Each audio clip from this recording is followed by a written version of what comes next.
Sorry? No, I'm sorry about that. It was fixed, but I don't know if all this rain. Straight on. The next one, the door's open.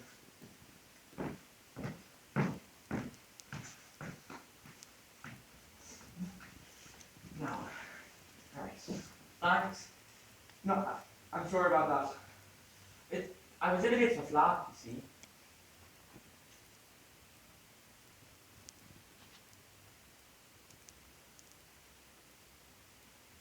God, the parking here is horrendous, isn't it? Oh, I know.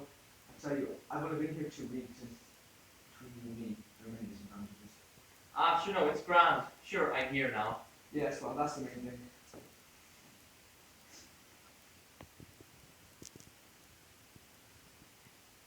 Can I, Oh, of course, help yourself.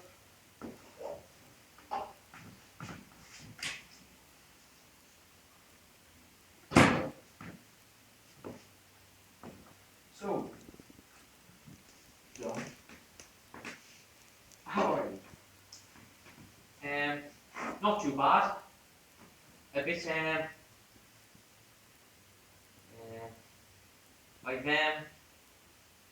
I've never been to see someone before.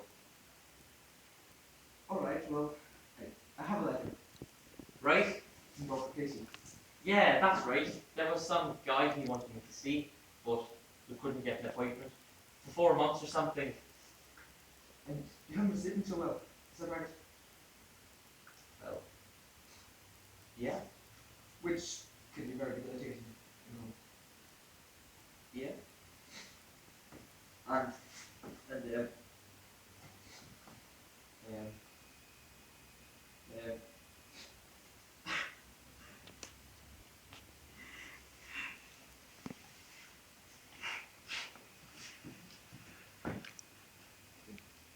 here.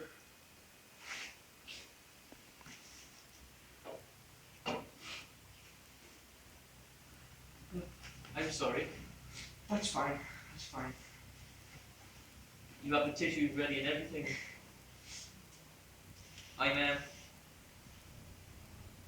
I recently bereaved. I don't know Dr. Casey.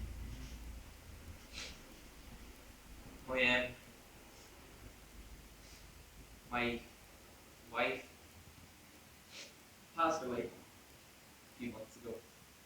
She was in a taxi, and a stolen car crashed into them, and she was trapped. She couldn't get out, and I didn't make it to the hospital, didn't I? And so the reality of it, it's been absolutely, you know.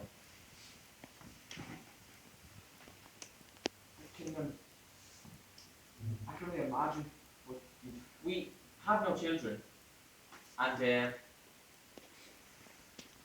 I've been on my own a lot of the time. Like, I've really been on my own an awful lot of the time, you know.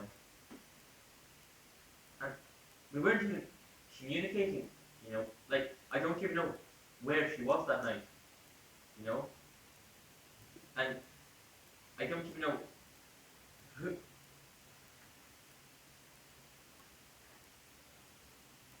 But I've seen her. You see her? I've seen her in the house. She's been in the house.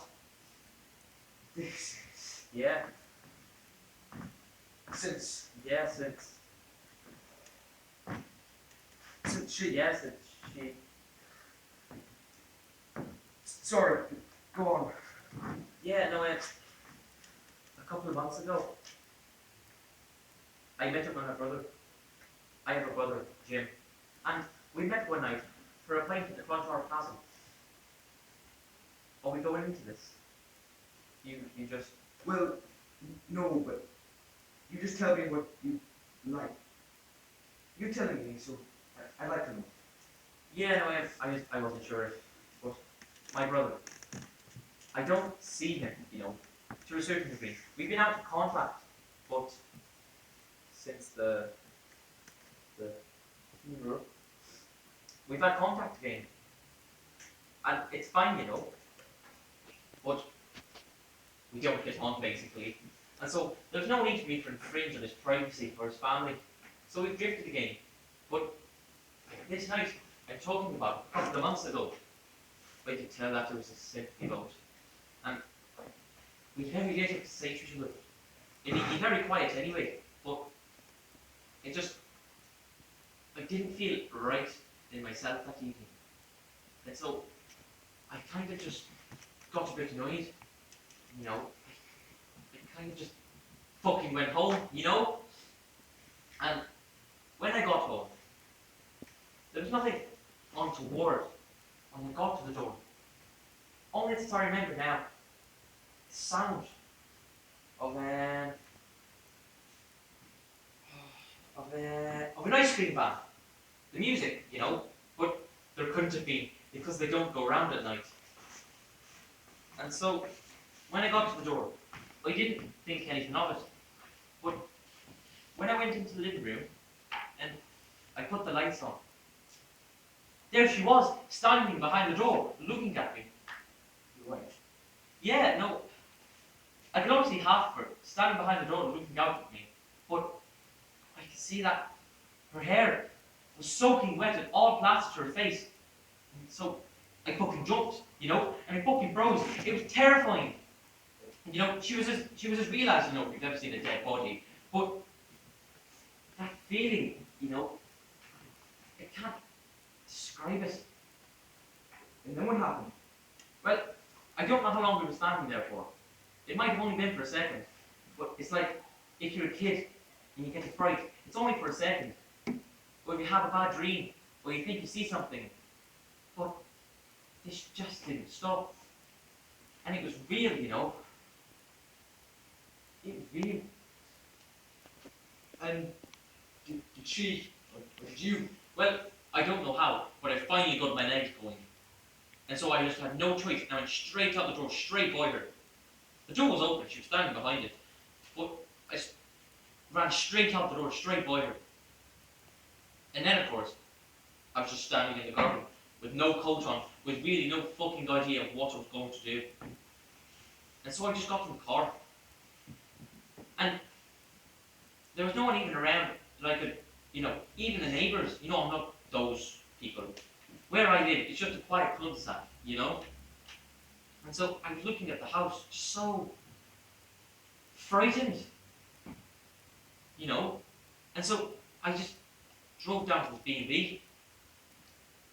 The woman there, I say she knew there was something going on alright. I had no luggage, and it was so late. She probably thought I had a row, you know? You didn't go to your brother? Well, we, I walked out of them earlier, you know? No? You didn't tell anybody about what happened? Well, I woke up the next morning and I was like, what the fuck am I doing? And so I rang in work and I told them that I wouldn't be in because I sort of knew if I didn't go back, you know, it just gets bright, but I was sort of able to go back. But you didn't tell anybody about what you'd seen? Well, no, I suppose I should have done that. And did you see her again? Or? Well, the next time, I didn't see anything. Wait, how long after was this? 2 days later, not long. I was in the bath. It was very late, and I had the radio on, and I was listening to Vincent Brown, and I was just trying to relax. And so, I locked the door because it's stupid, really, because there's no one else around. But it made me feel a bit better, you know, more safe. And so, I thought I heard something. Not even a sound, you know, just a feeling. You know, you can just feel something. And so, I turned off the radio, and there she was at the door going, John! John! John! Oh my god. Yeah, no way. So I left up off the bath, and I slipped up. I really slipped over, you know, on my elbow there, and I really hurt my shoulder around there, you know. And so when I finally unlocked the door, and I know what you're going to think that I was dreaming over time, but there was no one there, and I was completely terrified. And at the same time, I was so frantic. Do you understand me? Of course you were. What did you? Back down to the B&B. You know, I'm still there. You're still there. I'm living there. What can I do? I know. I mean, I have to sell the house. That's where I'm at now. I'm not working. I'm completely on my own. The woman there doesn't know what to make of me. I told her I'm there working, but her husband is a builder, and he was asking me all these questions one morning, and I know nothing about it. You know? Do you understand me? Okay. Well. Wait. Do you believe me? Well. Let me get some notes. That's right.